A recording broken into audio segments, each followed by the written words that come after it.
Gostaria que o senhor falasse sobre como foi montar um partido. O senhor conseguiu algo único no país, né? E qual que é o maior desafio? Primeiro, montar o partido realmente hoje em dia, com essa legislação, é meio que para poucos. Então, nós precisamos estudar muito a legislação, estudar os métodos dos partidos que deram certo e conseguiram ser montados e os que deram errado. A gente olhou basicamente um projeto que o Bolsonaro montou para o Aliança pelo Brasil e a gente fez quase tudo ao contrário dele. Né? Ele errou demais nas estratégias e a gente botou muita tecnologia. A gente tem alguns dos jovens mais brilhantes do Brasil trabalhando conosco. Nosso time é incrível, nosso time de tecnologia é sensacional. E é um privilégio que a gente tem de ter isso. E nós temos também muitos militantes, são mais de 2.000 jovens ao redor do Brasil coletando assinaturas. E a gente conseguiu montar em tempo recorde o partido. Por isso foi o sistema político que tomou um susto. Mas como? Aí depois que monta, até te respondo a segunda parte da pergunta que é boa. Depois que monta, aí os políticos lá vêm conversar. Oh, parabéns, sempre imaginei que ia conseguir. Aí um deles virou pra mim, estamos aqui com o novo bilionário do país. Eu, bilionário, né? Que você vira presidente de partido, todo mundo imagina automaticamente que você vai andar com o Daniel Vorcaro no Jartinho, vai participar das festas que ele organizava em Trancoso. Mas não é o caso, né? Eu tô rodando o Brasil de carro e eu pretendo que o partido seja o partido dessa natureza. O partido do jovem com uma ideia boa, das pessoas com inteligência e que usam a tecnologia a favor de um projeto bom para o Brasil, um partido de pessoas corajosas e modestas. Porque se você não é aquilo que você prega, você é um falsário. E hoje a política brasileira é tomada de falsários. E a gente está cansado de tanto falsário. Então nós seremos muito autênticos e muito verdadeiros o tempo todo. Enquanto o partido se manter assim, ele será o melhor partido do Brasil. Mas aproveitando, desculpa, Télé, vou atravessar, aproveitando que o senhor tocou no assunto que está fazendo campanha sem verba, né? Mas da onde vem a verba para gasolina, então? De que o senhor manhã, tá abastecer o carro. De manhã para pagar o hotel, para pagar um almoço para o nosso cameraman. De maneira bem clara, as pessoas doam para o partido. Hoje a gente tem um sistema de filiação, então a pessoa pode se filiar. Quer se filiar, não tem dinheiro para pagar? Não paga. Agora, quer se filiar e me doar R$30 por mês, R$50 por mês? Soma e ajuda. E muitas pessoas estão fazendo isso. Não é que é um valor vultuoso, mas dá para você abastecer uma gasolina, pegar um hotelzinho e você ir conduzindo. E eu tô conseguindo fazer pré-campanha com isso. E eu vou dar um exemplo. A gente vai organizar em Curitiba um evento pago, né? Os eventos nossos aqui, por exemplo, Maringá, Londrina, Cascavel, serão eventos gratuitos, mas em Curitiba será pago. Pô, vai levantar vendendo um ingressozinho aqui ali, talvez R$10.000, uma gasolina a mais aqui. É isso, uma campanha modesta, mas a gente sabe que a gente consegue fazer, porque a nossa força tá aqui, nas coisas que a gente vai falar e no impacto das nossas ideias. O lance de eu chegar, eu vou botar um cantor sertanejo, isso é pra nada, isso aí, acho que os caras gastam na campanha acreditando que essas coisas funcionam e não funcionam. Mas sim, é uma campanha antiga, né? Teu partido tem quantos filiados hoje? Bateu 14 mil hoje. Hoje, 14 mil. Na verdade, ontem, mas...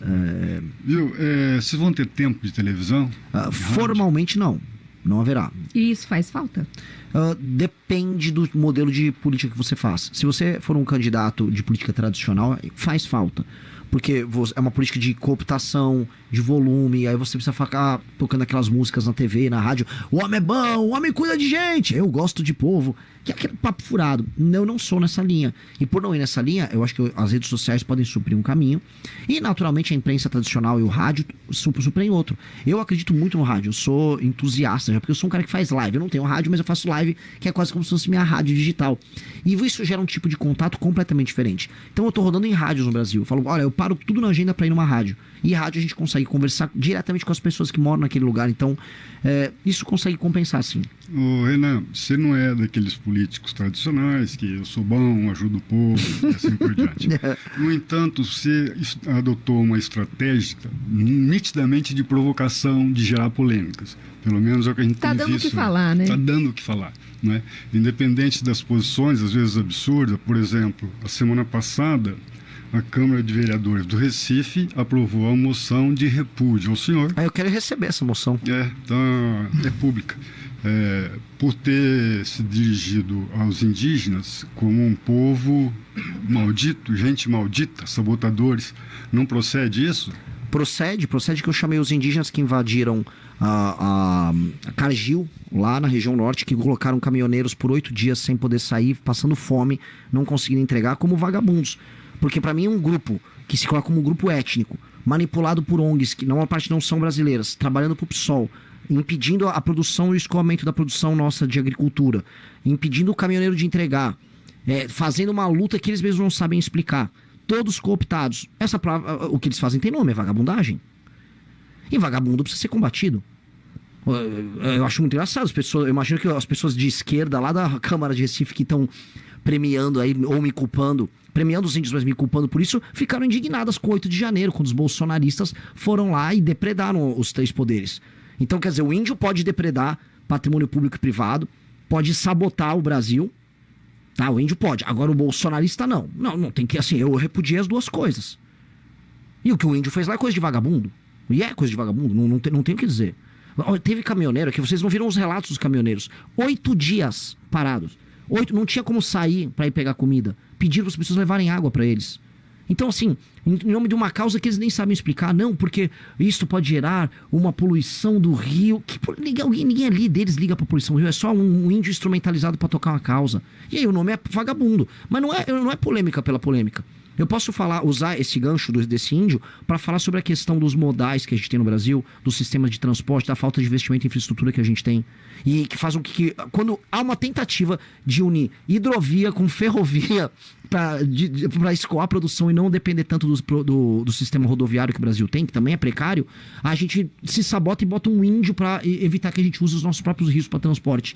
Isso é um problema essencial do Brasil. O Brasil não consegue escoar a produção. Então o índio vagabundo, no caso, ele permite que a gente discuta problemas centrais do Brasil. E eu vou trazer soluções para esses problemas centrais. Me parece que você falou em Bolsonaro. Pelo que andei dando uma pesquisada aqui, o Flávio Bolsonaro é um dos teus alvos, né, de críticas, é isso? Tem que ser, né? Até disse porque ele queria que ele morresse. Não, eu falei que ele tem que morrer politicamente. Assim como eu falei que ele tem que ser... Não existia politicamente na frase. Depois mas, então, aí é complicado, porque outro dia eu falei que ele precisa ser destruído. Então, quer dizer que eu vou desmembrar o corpo dele? Não sei. Né? Então a corrupção... Olha só, a corrupção no Brasil, ela é uma... Né, vamos usar por lá palavras, tem que ser cuidadoso com as palavras, mas a gente usa... As palavras podem ter mais do que um significado. Né? Então, quando eu estou falando da morte de um político, se eu não estou colocando isso num contexto de um assassinato, eu estou falando de uma morte política. E por que ele teria que morrer politicamente? Porque ele, além de corrupto, ele é um traidor e ele suga a esperança das pessoas do antipetismo, o universo antipetismo, ele traz para si, ele e o pai dele, e gastam apenas um culto à personalidade. Eu vou te dar um exemplo claro. Eu não gosto do Nicolas Ferreira, tá? Não gosto. Dito isso, o Nicolas Ferreira convocou uma manifestação contra o STF, contra o escândalo do Banco Master. Eu também convoquei, em outra data e tal. Supostamente a manifestação é sobre isso. O Flávio Bolsonaro sobe num palanque, começa a tocar umas músicas lá, que tem sonoplastia nas manifestações deles. Aí ele começa a discursar sobre ele. E fala que, o meu pai deu muito Bolsa Família. Deixa eu entender, isso aqui não era sobre o Banco Master? Não, ele transformou num comício. Então, se você reparar direitinho, o que os bolsonaristas fizeram? Pegaram as manifestações que nós organizamos contra o PT, que derrubaram a Dilma Rousseff, e transformaram aquilo num culto em que você fica cantando Viva Bolsonaro. Ora, isto é basicamente tirar uma energia cívica, uma energia que as pessoas têm para mudar o país delas e focar em idolatrar um idiota. E o Bolsonaro, com todo respeito, estamos em Maringá, as pessoas amam o Bolsonaro aqui. Vocês me desculpem a população de Maringá, mas é um tonto. O Flávio é um tonto corrupto, todos muito ricos, que sem nenhuma coragem. O Flávio Bolsonaro esperou dar as 27 assinaturas lá para a CPI que envolve o Toffoli e o Xandão, e aí ele foi o 29º justamente para não se comprometer. Não tem coragem de falar desses assuntos. Só que na hora de colocar pessoal na frente de quartel para correr os riscos, ele coloca. Eu não consigo achar isso correto. Não acho isso coisa de líder, não acho isso coisa de pessoas capazes ou inteligentes. Eu acho isso apenas traição. E volta a falar, o cara vai lá, sou de direita. Não, meu pai deu Bolsa Família. Como é que é? A população do Paraná trabalhadora vai ouvir um cara que fica falando em dar Bolsa Família como objetivo eleitoral. Não era o que o pai dele criticava? Então, eu não consigo aceitar um negócio desses. E isso tem que ser combatido. O que o senhor acha do Lula? Do Lula? Um péssimo líder. Um líder que também cativou uma classe média, isso nos anos 80 e 90. Mesmo sendo eleito 3 vezes bastante. O homem erra. Sim. O povo erra. Uhum. A voz do povo não é a voz de Deus. O senhor cita os eleitores como tratados como retardados mentais. Sim, o eleitor é tratado como retardado mental, essencialmente. O que isso quer dizer? O eleitor é tratado com estímulos muito simples, que pegam gatilhos com o eleitor de aproximação, de amor e ódio, e aí você fica jogando esses gatilhos pro eleitor. Então você vai, desde o cara do Centrão que vai fazer a campanha do o homem é bom, eu gosto do povo, gosto de cuidar de gente, aquelas coisas, aquelas platitudes, até, por exemplo, um petista o tempo todo explicando, você vai comer picanha, no meu governo você vai comer picanha, mas de maneira clara, não houve uma política nenhuma que tornou o brasileiro um consumidor mais capaz, né? Um consumidor que tem produtos diferentes na mesa dele, inclusive a picanha. Não houve geração de renda e complexidade econômica no Brasil que permitiria isso. Não houve nem sequer uma explicação numa política, ou seja, é uma política baseada num meme e numa imbecilização. E do outro lado, o bolsonarismo sempre assim, olha a hipocrisia da esquerda ali, olha só o que a esquerda falou. Que isso? É uma política Big Brother, é uma política de bobo. Viu? O problema é que os nossos problemas não são bobos. O senhor também é bobo? Não porque eu falei que quem trata, o eleitor é tratado como retardado. Não que não existe eleitor retardado também. Existe eleitor retardado. Vou dar um exemplo. E o que vota no senhor é o quê? Olha, muito inteligente. É muito inteligente. Porque eu sou o único que apresenta propostas. Segue os algoritmos, né? Vou até te interromper um pouco. Eu não trato ele como retardado. Eu gostaria que o senhor detalhasse, então, qual a sua maneira de fazer política, uma vez que o senhor criticou abertamente vários artifícios usados nas campanhas. Sim. Então, qual seria a maneira ideal, a seu ver, de conduzir uma campanha? Como você deve conduzir essa campanha ao longo desse tempo, então, para não tratar os seus possíveis eleitores como retardados, como o senhor usou esse termo, vou repetir aqui, e para ter ainda assim uma chance, sem usar esses artifícios todos que o senhor condenou na sua fala, de ser eleito? De maneira clara, sendo brutalmente honesto. Brutalmente honesto a ponto de eu falar que o eleitor pode sim ser tratado como retardado muitas vezes, ele pode se comportar como retardado muitas vezes, e o eleitor erra. A gente tem que partir do princípio que a voz do povo não é a voz de Deus.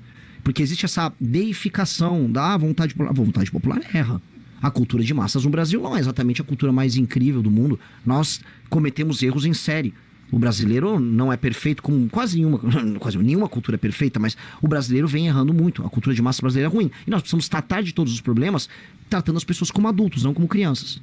Então, quando eu vou pro Nordeste, eu vou falar, olha, nós precisamos aumentar a atividade econômica aqui. Nós precisamos diminuir a dependência que vocês têm do dinheiro oriundo do governo federal e dessas políticas assistenciais. Outra coisa, aqui no Nordeste, a incidência de compra e venda de voto é muito alta. Se você vende o seu voto, eu vou prendê-lo. E se o político compra o voto, eu vou prendê-lo mais ainda. Isso, eu vou numa rádio, eu fiz isso no Nordeste, eu falei para as pessoas, Renan, mas você pode perder voto. Eu vou perder alguns votos, mas do outro lado, a pessoa que vai entender a mensagem, o tipo de adesão que ela vai ter comigo é uma adesão muito mais forte, que é a adesão honesta, a adesão sincera. E a aquisição dela é mais difícil, mas ela é muito mais profunda e ela dura mais tempo. Que eu prefiro fazer esse tipo de investimento. O Milei, só para te falar, o Milei fez isso na Argentina. O Milei foi brutalmente honesto. Eu vou fazer reformas que vão doer muito. E ganhou. Eu vou interromper essa sua fala só um segundo, porque a gente tem um ouvinte que mandou pra gente a seguinte mensagem. O irmão dele tem retardo mental.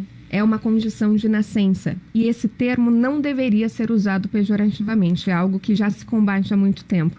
Então, é um recado aqui do ouvinte, de repente, para ajustar esses termos de campanha. Não sei se o senhor vai levar isso adiante ou não, mas realmente é um termo que é usado bastante pejorativamente. E quem tem alguém com uma condição de retardo mental na família pode se sentir bastante ofendido, como foi o caso do nosso ouvinte aqui. É uma pena, mas eu vou continuar me expressando de maneira veemente com as pessoas. Vamos para mais. Você gostou desse corte? Deixe o seu like.